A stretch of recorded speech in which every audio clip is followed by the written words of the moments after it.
So if you guys wrote something down and don't hear it, you're not being dissed or anything. It's just there's a lot here. And I met Ed in 1974. I was 14, very impressionable. And he treated me like an equal. He included me in. He treated me like a man. And that was really, really neat. And going through these, that is a main theme that goes through these, is that thank you for treating my children. Thank you for taking care of my daughter. Thank you for taking care of my son. He would pay attention to everybody that was in his presence, because he was in the moment. And so you were there. It didn't matter how old you were or what you were or whatever. He was interested in what you had to say. And he helped me learn how to be a man and how to stand up for myself. And he was very important in my life. And he still is. So I was thinking I got a chance to see a little bit into his head by doing Horse and Crawl. I was going to read some from that today instead of go through these. That's what No, that's right. Never mind. I will say that my favorite poem, I was thinking of dressing in maybe a diaper to come here, but no, we're not going to go there either. I will do my favorite poem of his, though. It's titled Fat. I'm fat. It was easy to remember.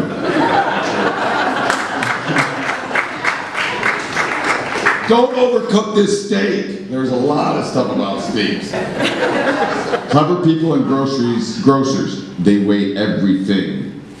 The papers aren't here yet.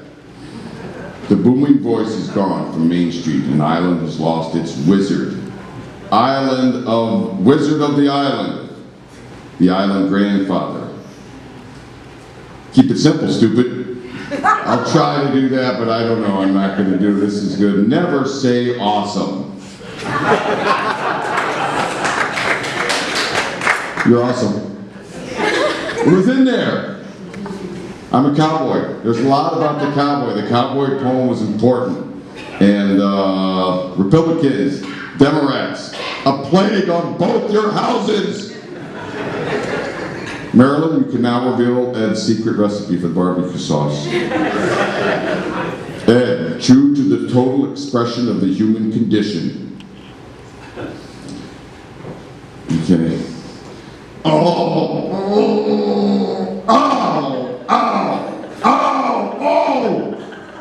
5 times I'm keeping so.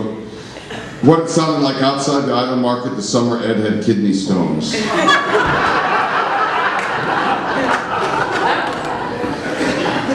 A tornado of a man whipping across the plain of humanity with unparalleled tenacity, even with his kidney stones.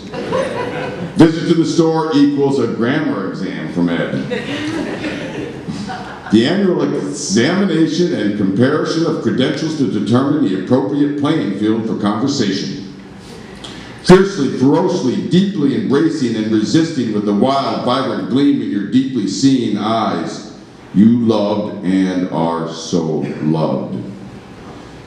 Because Ed did not finish the New York crossword puzzle that day, he needs to seek a higher power.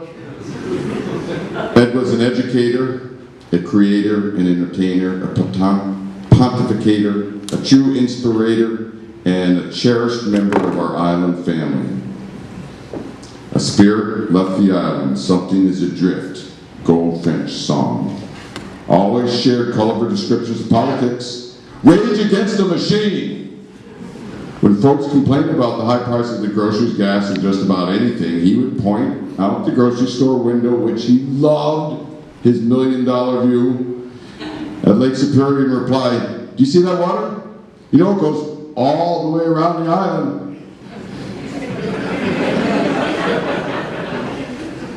I don't care for BS. I don't care to hear it. I don't care to speak it. Talk to me, Mr. Ripley. I remember going to the Island Market looking for one of Ed's juicy ribeyes. How thick? Oh, an inch, inch and a half. How are you going to cook it? Ed would inquire. I'm going to boil it until it's great. Laughing. Oh, you bastard.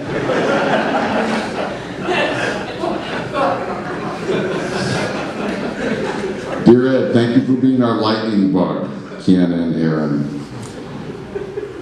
Of course we know we will continue as the mainstream does towards the sea, but suddenly a branch is turned off in its own direction, and we are bereft. I learned a lot from kids here. Ed was always kind to people, and I remember him taking time to talking to people and making new friends. It's from Leo. Be me, part of the fabric of the island, always there in the chair, somewhere, everywhere.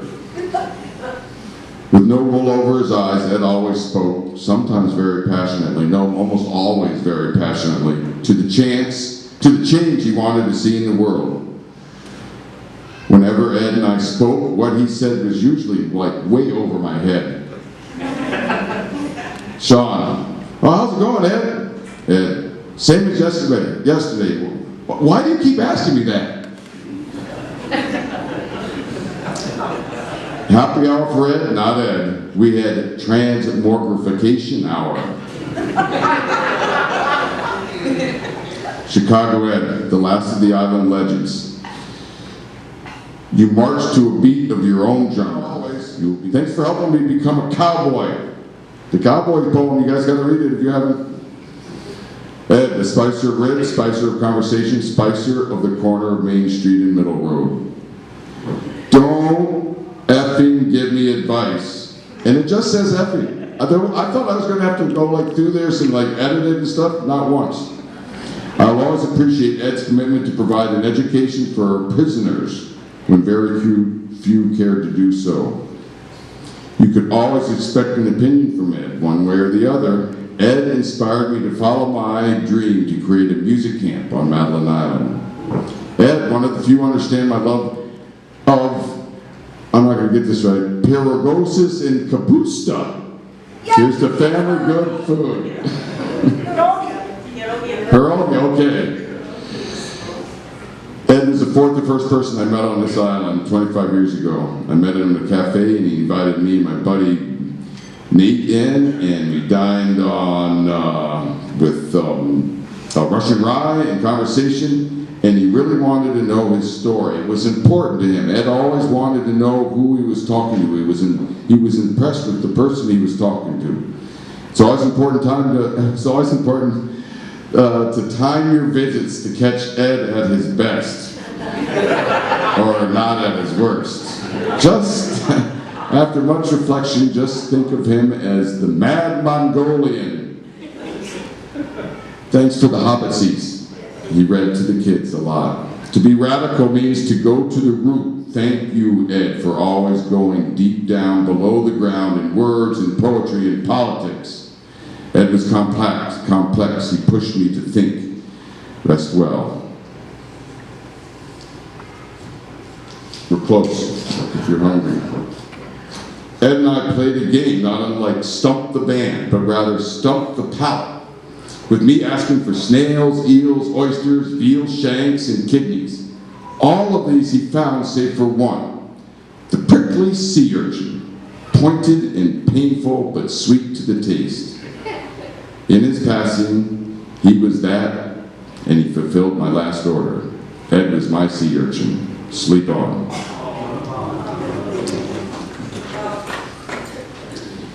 To steal from his own words, he was a symphony, he was a cacophony, he was a Valentine overture. Papa, grandpapa, partner, patron, island, potatoes, ribs, poetry, prose, plays, and politics, peoples, places, times to be long remembered by those who lived and were touched by Edward Valentine Hartig. Ed said, I knew the first day I saw Marilyn, she would be the love of my life. That's you guys. That's your word.